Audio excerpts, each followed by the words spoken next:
অপ্টোকাপলার পাওয়ার ইলেকট্রনিক্সের খুব গুরুত্বপূর্ণ এবং ব্যাপকভাবে ব্যবহৃত একটা কম্পোনেন্টের নাম হচ্ছে অপ্টোকাপলার। স্ক্রিনে এখন যে কম্পোনেন্টটা দেখতে পাচ্ছেন এটাই হচ্ছে একটা সাধারণ অপ্টোকাপলার। অপ্টোকাপলারকে ফটোকাপলার বা অপটিক্যাল আইসোলেটর নামেও ডাকা হয়। অপ্টোকাপলার কি, অপ্টোকাপলার কত প্রকার ও কি কিভাবে কাজ করে, কোথায় ব্যবহার করা হয় এবং কিভাবে অপ্টোকাপলার টেস্ট করতে হয়, এই সকল বিষয় নিয়ে অপ্টোকাপলার সম্পর্কে বিস্তারিত আলোচনা করব আজকের এই ভিডিওতে। হ্যালো ভিউয়ার্স, আমি মোহাম্মদ তারিকুল ইসলাম রিয়ন এবং আপনারা দেখছেন ইঞ্জিনিয়ারিং টেকনোলজি। তো চলুন ভিডিওটি শুরু করা যাক।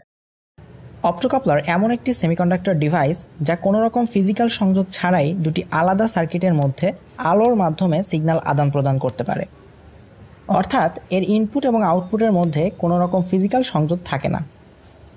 অপ্টোকাপলারকে সাধারণত এইরকম আইসি আকারে পাওয়া যায়। প্রত্যেকটা অপ্টোকাপলার আইসির গায়েই এর মডেল নাম্বার দেওয়া থাকে। এই মডেল নাম্বারগুলো সার্চ করলেই অপ্টোকাপলার সম্পর্কে বিস্তারিত ইনফরমেশন পাওয়া যায়। অপ্টোকাপলার যেহেতু আইসি আকারে পাওয়া যায় তাই এর পিন নাম্বার আইসি এর মতো করে গণনা করা হয়। সাধারণত একটা অপ্টোকাপলার 4 পিনের হয়ে থাকে। ডট মার্কের পাশের পিন থেকে পিন নাম্বার গণনা শুরু হয়। 1 ও 2 নাম্বার পিনের সাথে একটা আইআর এলইডি কানেক্ট করা থাকে এবং 3 ও 4 নাম্বার পিনের সাথে একটা photo sensitive switching component connect করা থাকে। এই কম্পোনেন্টটা ফটো সেন্সিটিভ ট্রানজিস্টর, ট্রায়াক অথবা এসসিআর হতে পারে, যার সরাসরি কোনো বেস টার্মিনাল থাকে না। আমি এখানে বহুল ব্যবহৃত 817 মডেলের একটা অপ্টোকাপলার ব্যবহার করছি, যার আউটপুটে আছে একটা ফটো ট্রানজিস্টর। অপ্টোকাপলারের 1 ও 2 নাম্বার পিন যথাক্রমে অ্যানোড ও ক্যাথোড। অ্যানোডে পাওয়ার সাপ্লাইয়ের পজিটিভ টার্মিনাল কানেক্ট করা হয় এবং ক্যাথোডে পাওয়ার সাপ্লাইয়ের নেগেটিভ টার্মিনাল কানেক্ট করা হয়। 3 ও 4 নাম্বার পিন যথাক্রমে ট্রানজিস্টরের ইমিটার ও কালেক্টর। ইমিটরকে গ্রাউন্ড বা সাপ্লাই নেগেটিভের সাথে কানেক্ট করা হয় আর কালেক্টরকে সাপ্লাইয়ের পজিটিভের সাথে কানেক্ট করা হয়। অপ্টোকাপলারের এই পাশটাকে বলা হয় ইনপুট এবং এই পাশটাকে বলা হয় আউটপুট। অপ্টোকাপলারের ইনপুট সাইডে গ্যালিয়াম আর্সেনাইডের তৈরি আইআর এলইডি ব্যবহার করা হয়, যার ফরওয়ার্ড ভোল্টেজ 1.2 থেকে 1.5 ভোল্ট পর্যন্ত হয় এবং এর রিভার্স ভোল্টেজ 3 থেকে 5 ভোল্ট পর্যন্ত হয়। আর এই এলইডি গুলো সাধারণত 15 থেকে 20 মিলিঅ্যাম্পিয়ার কারেন্ট নিয়ে থাকে। অপ্টোকাপলারের আউটপুট সাইডে এক বিশেষ ধরনের ট্রানজিস্টর ব্যবহার করা হয়, যার বেজ হিসেবে ফটো সেন্সিটিভ পদার্থ ব্যবহার করা হয়। সাধারণ ট্রানজিস্টরের বেজে ইলেকট্রিক্যাল সিগন্যাল দিলে এর মধ্যে দিয়ে কারেন্ট প্রবাহ শুরু হয়, কিন্তু এই ট্রানজিস্টরের বেজে আলো পড়লে এর মধ্যে দিয়ে কারেন্ট প্রবাহ শুরু হয়। এজন্য একে ফটো ট্রানজিস্টর বলা হয়। মডেল নাম্বার ভেদে এক একটা অপ্টোকাপলারের আউটপুট ট্রানজিস্টরের পাওয়ার অর্থাৎ ভোল্টেজ এবং কারেন্টের রেটিং এক এক রকমের হয়ে থাকে। ইনপুট এলইডি এবং আউটপুট ট্রানজিস্টরের মধ্যবর্তী স্থানে বাতাস, কাঁচ অথবা স্বচ্ছ প্লাস্টিক ব্যবহার করা হয়। আউটপুটের উপর ভিত্তি করে অপ্টোকাপলার বেশ কয়েক ধরনের হয়, যেমন photo transistor type optocoupler, photo Darlington optocoupler, photo SCR, photo triac ইত্যাদি। এদের মধ্যে ফটো ট্রানজিস্টরটাই তুলনামূলক বেশি ব্যবহৃত হয়। এবার আমরা দেখব অপ্টোকাপলার কিভাবে কাজ করে। অপ্টোকাপলারকে এইভাবে দুটি পৃথক সার্কিটের মাঝে স্থাপন করা হয়। যতক্ষণ ইনপুট সাইডের সার্কিট কোনো সিগন্যাল না দেয় ততক্ষণ আউটপুট সাইডের সার্কিট অফ থাকে, কারণ তখন ফটো ট্রানজিস্টরের কালেক্টর টু ইমিটারের মাঝে হাই রেজিস্ট্যান্স শো করে, অর্থাৎ ওপেন সার্কিটের মতো কাজ করে। তারপর যখন ইনপুট অন করা হয় তখন আইআর এলইডি থেকে ইনফ্রারেড লাইট সরাসরি ফটো ট্রানজিস্টরের বেজে এসে পড়ে, যার ফলে ট্রানজিস্টরের ইন্টারনাল রেজিস্ট্যান্স অনেক কমে যায় এবং এর মধ্যে দিয়ে বিদ্যুৎ প্রবাহ শুরু হয়। যতক্ষণ ইনপুট অন থাকবে ততক্ষণ আউটপুটও অন থাকবে। ইনপুট অফ হয়ে যাওয়ার সাথে সাথে আউটপুটও অফ হয়ে যাবে। অপ্টোকাপলার ডিজিটাল এবং অ্যানালগ উভয় সিগন্যাল নিয়ে কাজ করতে পারে। আমরা যদি ইনপুট সার্কিটের পাওয়ার কম বেশি করি তাহলে আউটপুট সার্কিটের পাওয়ারও কম বেশি হবে। অর্থাৎ ইনপুটে বেশি ভোল্টেজ দিলে আউটপুটেও বেশি ভোল্টেজ পাওয়া যাবে, আবার ইনপুটে কম ভোল্টেজ দিলে আউটপুটেও কম ভোল্টেজ পাওয়া যাবে। অপ্টোকাপলারের ইনপুট এবং আউটপুটের মধ্যে যে ভোল্টেজ পার্থক্য থাকে সেটাকে বলা হয় আইসোলেশন ভোল্টেজ। সাধারণত আইসোলেশন ভোল্টেজ 500 থেকে 4000 ভোল্টেজের কাছাকাছি হয়, তবে কিছু কিছু অপ্টোকাপলারের ক্ষেত্রে এটা 10,000 ভোল্টেজ পর্যন্ত হতে পারে। অর্থাৎ কোনো কারণে যদি ইনপুট বা আউটপুটে হাই ভোল্টেজ চলে আসে তাহলে বিপরীত পাশের সার্কিটটা ক্ষতিগ্রস্ত হবে না। অপ্টোকাপলারের ইনপুট পাওয়ার সাধারণত কোনো লো ভোল্টেজ পাওয়ার সোর্স থেকে আসে, যেমন মাইক্রোকন্ট্রোলার বা আইসি। মাইক্রোকন্ট্রোলারের এই লো ভোল্টেজ আউটপুট দিয়ে কোনো রকম তারের সংযোগ ছাড়াই শুধুমাত্র আলোর মাধ্যমে হাই ভোল্টেজ আউটপুটকে কন্ট্রোল করা যায়। কোনো কারণে যদি আউটপুটে অনাকাঙ্ক্ষিত হাই ভোল্টেজ চলে আসে তাহলে শুধুমাত্র আউটপুট সাইডটাই নষ্ট হবে, ইনপুট সাইডের কোনো ক্ষতি হবে না। কিন্তু এই সেম কাজটা যদি অপ্টোকাপলারের পরিবর্তে কোনো ট্রানজিস্টর দিয়ে করা যেত তাহলে ইনপুট এবং আউটপুট উভয় সার্কিট নষ্ট হওয়ার সম্ভাবনা থাকত। আবার অপ্টোকাপলার একই সাথে এসি ও ডিসি উভয় প্রকার কারেন্ট নিয়ে কাজ করতে পারে, অর্থাৎ যে কোনো মাইক্রোকন্ট্রোলার বা সার্কিট থেকে আসা লো ভোল্টেজ ডিসি সিগন্যাল দিয়ে হাই ভোল্টেজ এসি লোডকে খুব সহজেই ফটো ট্র্যাক বেসড অপ্টোকাপলারের মাধ্যমে কন্ট্রোল করা সম্ভব, যা কোনো ট্রানজিস্টরের মাধ্যমে সম্ভব হতো না।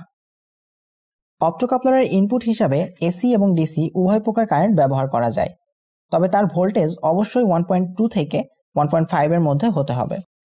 ট্রানজিস্টর বেসড অপ্টোকাপলারগুলোর আউটপুটে ডিসি সাপ্লাই দিতে হয় এবং ট্র্যাক বেসড অপ্টোকাপলারগুলোর আউটপুটে এসি সাপ্লাই দিতে হয়।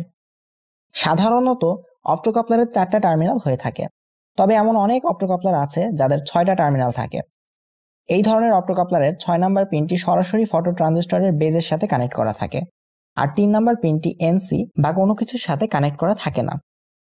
অনেক সময় ইনপুটে নয়েজ আসার কারণে অপ্টোকাপলারের ট্রানজিস্টর ফল সুইচিং করে। এই সমস্যার থেকে বাঁচতে এবং আউটপুট পাওয়ারকে কন্ট্রোল করার জন্য 6 নম্বর পিনের সাথে একটা উচ্চমানের ফিক্সড অথবা ভেরিয়েবল রেজিস্টর লাগিয়ে পাওয়ার সাপ্লাই নেগেটিভের সাথে কানেক্ট করা হয়। যদি এই রেজিস্টরের মান কমানো হয় তাহলে ইনপুট এলইডি পুরোপুরি জ্বলার পরেই আউটপুট ট্রানজিস্টর সুইচিং করবে। আর এই রেজিস্টরটা যদি না লাগানো হতো তাহলে এলইডি হালকা একটু আলো দিলেও ট্রানজিস্টর সুইচিং করত। অর্থাৎ এই ধরনের অপ্টোকাপলারে 6 নম্বর পিনের মাধ্যমে অপ্টোকাপলারের সেন্সিটিভিটি কন্ট্রোল করা হয়। বাজারে 16 পিনের অপ্টোকাপলার আইসিও পাওয়া যায়, যার মধ্যে 4টা সিঙ্গেল অপ্টোকাপলার বসানো থাকে। অপ্টোকাপলারকে মূলত ব্যবহার করা হয় হাই ভোল্টেজ এবং লো ভোল্টেজের মধ্যে আইসোলেশন বজায় রেখে সিগন্যাল ট্রান্সফার করার জন্য, যেমন এসএমপিএস পাওয়ার সাপ্লাই বা আমাদের মোবাইল চার্জারের ফিডব্যাক সেকশনে অপ্টোকাপলার ব্যবহার করা হয়। কারণ চার্জারের ব্রিজ রেকটিফায়ারের আউটপুটে প্রায় 310 ভোল্ট ডিসি কারেন্ট পাওয়া যায়, আর চার্জারের আউটপুটে মাত্র 5 ভোল্ট ডিসি কারেন্ট পাওয়া যায়। কোনো কারণে 310 ভোল্ট যদি চার্জারের আউটপুটে চলে আসে তাহলে ব্যাপক ক্ষয়ক্ষতি হওয়ার সম্ভাবনা থাকে। সেজন্য চার্জারের ইনপুট এবং আউটপুটের মধ্যে ফিজিক্যাল কানেকশন না করে অপটিক্যাল কানেকশন করার জন্য অপ্টোকাপলার ব্যবহার করা হয়। তাই চার্জারের সার্কিটের প্রাইমারি অংশ যদি শর্ট হয়েও যায় তারপরও আউটপুট বা সেকেন্ডারি অংশে দুর্ঘটনা ঘটার সম্ভাবনা কম থাকে। এবার আমরা দেখব অপ্টোকাপলারকে কিভাবে টেস্ট করতে হয়। মাল্টিমিটারকে প্রথমে কন্টিনিউটি মোডে সেট করে নিতে হবে। তারপর অপ্টোকাপলারের ইনপুট এবং আউটপুট উভয় টার্মিনালকে চেক করতে হবে। যদি বিপ শব্দ আসে তাহলে আইসিটা নষ্ট, আর যদি বিপ শব্দ না আসে তাহলে আইসিটা ভালো। এই পদ্ধতিতে অবশ্য পুরোপুরি ভালো বা খারাপ বোঝা যায় না, সেজন্য মাল্টিমিটারকে ডায়োড মোডে সিলেক্ট করে আবার চেক করতে হবে। ডায়োড মোডে ইনপুট এলইডিতে 0.9 থেকে 1 সামথিং ভ্যালু দেখালে বুঝতে হবে ইনপুট সাইড ভালো আছে। এই অবস্থায় অর্থাৎ ডায়োড মোডে আউটপুট চেক করলে কোনো ভ্যালু আসবে না, যদি না আসে তাহলে আউটপুট সাইড ভালো আছে। অপ্টোকাপলার টেস্ট করার আরও একটি পদ্ধতি হচ্ছে মিটারটিকে ওহম মোডে সেট করে ইনপুটে একটা 1.5 ভোল্টের পেন্সিল ব্যাটারি কানেক্ট করা। ইনপুট সুইচ অন করার সাথে সাথে আইআর এলইডি একটা সিগন্যাল দেবে, যার ফলে ট্রানজিস্টরের কালেক্টর টু ইমিটার রেজিস্ট্যান্স অনেক কমে যাবে, প্রায় 100 ওহম বা তারও কম হতে পারে। আবার সুইচ অফ করে দিলে হাই রেজিস্ট্যান্স শো করবে।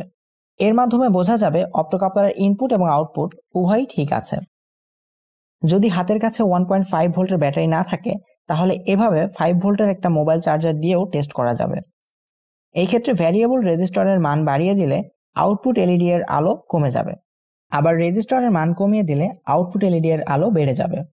তবে টেস্ট করার সময় খেয়াল রাখতে হবে যেন আইআর এলইডি এর ইনপুট ভোল্টেজ 1.5 এর বেশি না হয়, তাহলে অপ্টোকাপলার এলইডি গরম হয়ে নষ্ট হয়ে যেতে পারে।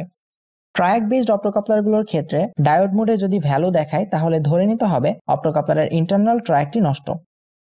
ভিডিওটি যদি ভালো লেগে থাকে তাহলে অবশ্যই একটা লাইক, কমেন্ট এবং চ্যানেলটি সাবস্ক্রাইব করে পাশে থাকা বেল আইকনটি অল করে দিন, যেন পরবর্তীতে আমার আপলোড দেওয়া প্রত্যেকটা ভিডিও সবার আগে আপনার কাছে পৌঁছে যায়। আমার এই চ্যানেলে এই ধরনের আরও অনেক ভিডিও আছে। অ্যানিমেশনের মাধ্যমে ইলেকট্রনিক্স শেখার জন্য আপনি চাইলে সেই ভিডিওগুলো দেখতে পারেন। আজকের মতো এই পর্যন্তই। সবাই ভালো থাকবেন, সুস্থ থাকবেন। আল্লাহ হাফেজ।